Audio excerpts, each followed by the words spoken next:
অসমৰ জনপ্ৰিয় অভিনেত্ৰী কাজল শৰ্মাৰ খবৰটো পালেনে? সামাজিক মাধ্যমত অনুৰাগীসকলেও শুভেচ্ছাৰে উপচাই পেলাইছে। নমস্কাৰ বন্ধু-বান্ধৱীসকল, আপোনালোক সকলোকে আন্তৰিক স্বাগতম জনাইছোঁ আমাৰ চেনেলৰ অন্য এটা নতুন ভিডিঅ'লৈ।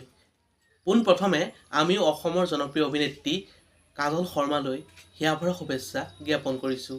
অনুগ্ৰহ কৰি ভিডিঅ'টো অলপো স্কিপ নকৰাকৈ প্ৰথমৰ পৰা শেষলৈকে চাই থাকিব। মোৰ আপোনাৰ অসমৰ জনপ্ৰিয় অভিনেত্ৰী কাজল শৰ্মাৰ আহি পৰিছে এটা অতিকৈ ভাল খবৰ। সকলো সবিশেষ এই ভিডিঅ'টোত আপোনালোকক জনাবলৈ চেষ্টা কৰিম। অনুগ্ৰহ কৰি ভিডিঅ'টো একেবাৰে শেষ পৰ্যন্ত চাই থাকিব।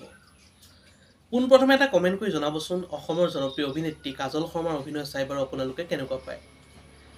আহি পৰিছে অসমৰ জনপ্ৰিয় অভিনেত্ৰী কাজল শৰ্মাৰ এটা অতিকৈ সুখবৰ।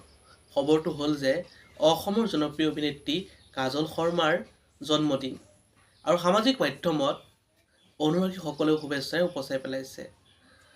আমিও আমাৰ চেনেলৰ তৰফৰ পৰা অসমৰ জনপ্ৰিয় অভিনেত্ৰী কাজল শৰ্মাৰ অনাগত দিন সুখ হওক, সদায় সুস্বাস্থ্যৱান হৈ থাকক, সেয়াই কামনা ভগৱানৰ শ্ৰীচৰণত। অন্য এটা নতুন ভিডিঅ' লগ পোৱাৰ প্ৰতিশ্ৰুতি আজিলৈ বিদায় মাগিছোঁ। ধন্যবাদ।